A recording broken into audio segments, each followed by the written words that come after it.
नमस्कार, स्वागत है आपका न्यूज 18 के डिजिटल प्लेटफॉर्म पर। मैं हूं आपके साथ प्रशांत कटारे। तो आज बात उस कावेरी इंजन प्रोजेक्ट की जिसकी शुरुआत 80 के दशक में हुई थी।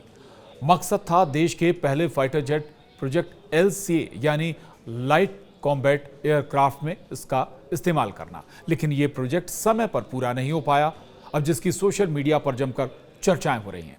तो पिछले कुछ समय से कावेरी इंजन को लेकर सोशल मीडिया पर काफ़ी बातें चल रही हैं। खासतौर पर भारतीय सेना द्वारा आतंकवाद को खत्म करने के लिए शुरू किए गए ऑपरेशन सिंदूर के बाद से स्वदेशी तकनीक को लेकर बातें की जा रही हैं। कई डिफेंस एक्सपर्ट्स ने इसे लेकर सोशल मीडिया पर पोस्ट किए हैं। यही नहीं, कावेरी इंजन के विकास को प्राथमिकता देने और तेजी लाने की मांग भी की गई है।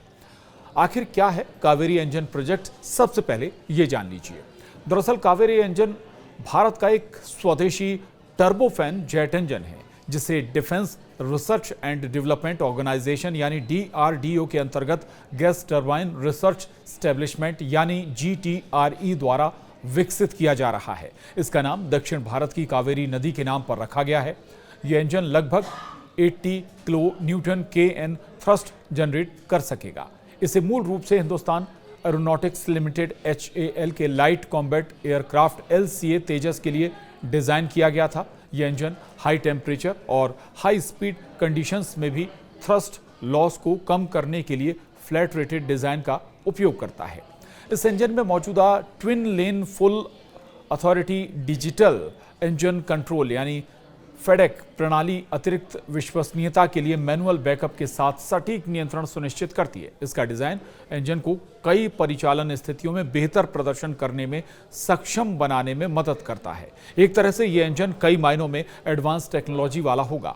कावेरी 2.0 को DRDO की GTRE बना रही है। हालांकि फ्रांस की कंपनी सेफ्रॉन ने भी इसे बनाने में टेक्निकल मदद की है। कावेरी 2.0 भारत के गैस टरबाइन रिसर्च एस्टेब्लिशमेंट यानी GTRE द्वारा विकसित किया जा रहा है। अगली पीढ़ी का ये टर्बोफैन इंजन है।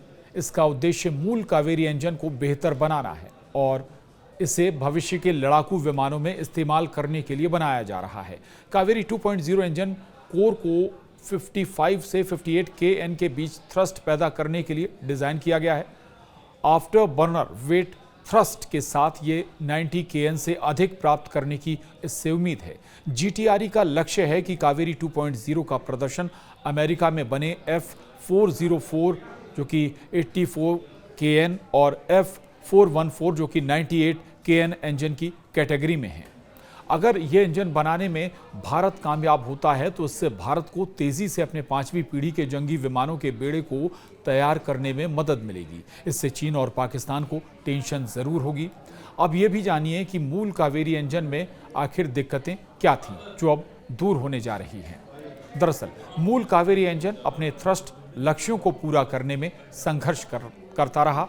ये आफ्टर बर्नर के साथ इच्छित 81 KN के बजाय लगभग 70 से 75 KN प्राप्त कर पाया।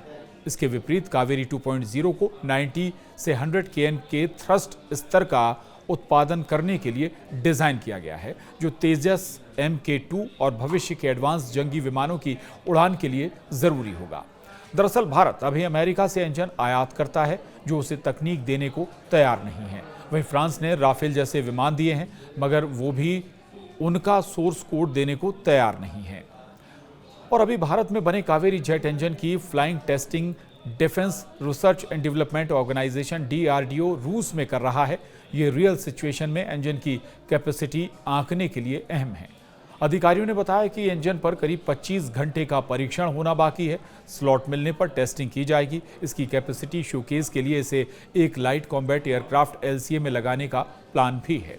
शुरुआत में कावेरी इंजन को तेजस जैसे स्वदेशी LCA में लगाने का प्लान था, लेकिन प्रोग्राम में देरी के चलते तेजस में अमेरिकी इंजन GE404 लगाया गया। इस इंजन को अब भारत में बने लंबी दूरी के घातक अनमैन्ड एयर व्हीकल UAV यानी स्टेल्थ ड्रोन की पावर बढ़ाने के लिए फिर से तैयार किया जा रहा है। DRDO 5वीं पीढ़ी के एडवांस मीडियम कॉम्बैट एयरक्राफ्ट यानी AMCA और मार्क II वर्जन समेत भविष्य के विमानों के लिए ज्यादा पावरफुल इंजन बनाने के लिए विदेशी फर्म के साथ काम कर रहा है।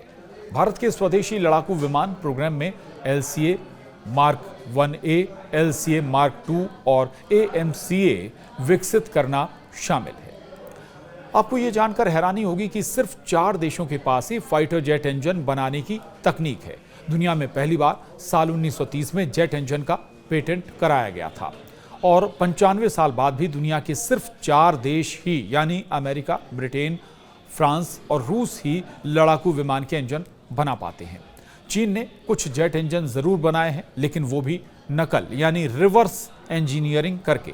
आज भी चीन अपने लड़ाकू विमानों के लिए इंजन रूस से लेता है।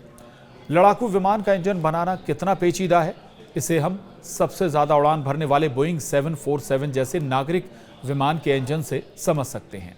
इसके एक इंजन में 40,000 कलपुर्जे होते हैं। ये 1400 डिग्री सेल्सियस तक गर्म हो जाता है। वहीं लोहा पिघलने के लिए 1538 डिग्री सेल्सियस तापमान की जरूरत होती है और ऐसे में इन पुर्जों को काम का बनाए रखना बड़ी चुनौती होती है। कावेरी प्रोजेक्ट में देरी की कुछ बड़ी वजह भी जान लीजिए। कावेरी प्रोजेक्ट में देरी के लिए तकनीकी दिक्कतें, फंड की कमी और पश्चिमी देशों की दोहरी नीति का परिणाम है। ये वो देश हैं जो भारत को सिर्फ हथियार मार्केट के रूप में देखते हैं, लेकिन भारत के साथ तकनीक साझा करने से आनाकानी करते हैं, क्योंकि इन देशों को डर है कि भारत लड़ाकू विमानों का इंजन अगर खुद बनाने लगेगा तो इनके हाथों से अरबों डॉलर का मार्केट चला जाएगा। इस विमान को डेवलप करने में एरोथर्मल डायनेमिक्स, धातु विज्ञान और नियंत्रण प्रणाली जैसी उन्नत तकनीक को हासिल करने की चुनौतियां और जटिलताएं हैं। 1998 में भारत द्वारा परमाणु परीक्षण के बाद पश्चिमी देशों ने प्रतिबंधों के तहत भारत को सिंगल क्रिस्टल ब्लेड जैसी महत्वपूर्ण सामग्रियां देने से इनकार कर दिया, जबकि भारत में कुशल तकनीकी शक्ति और हाई क्वालिटी वाली परीक्षण सुविधाओं की भी कमी थी। अब भारत ने मेक इन इंडिया और रक्षा क्षेत्र में आत्मनिर्भरता को जोर दिया है, तो कावेरी इंजन के प्रोजेक्ट को भी गति मिली है और अब सरकार ने डीआरडीओ को हर साल 100 इंजन बनाने के लिए बजट आवंटित किया है। ये न केवल रक्षा क्षेत्र बल्कि नागरिक उड्डयन के लिए भी महत्वपूर्ण है। कावेरी की जरूरत के पीछे जियो पॉलिटिकल जरूरतें भी अहम हैं। ऑपरेशन सिंदूर के बाद पता चला कि भारत के लिए स्वदेशी तकनीक के हथियार कितने अहम हैं। इन हथियारों ने जंग में उच्च कोटि का प्रदर्शन किया है। भारत चीन सीमा तनाव और क्षेत्रीय सुरक्षा चुनौतियों ने स्वदेशी रक्षा तकनीकों की मांग को बढ़ाया है।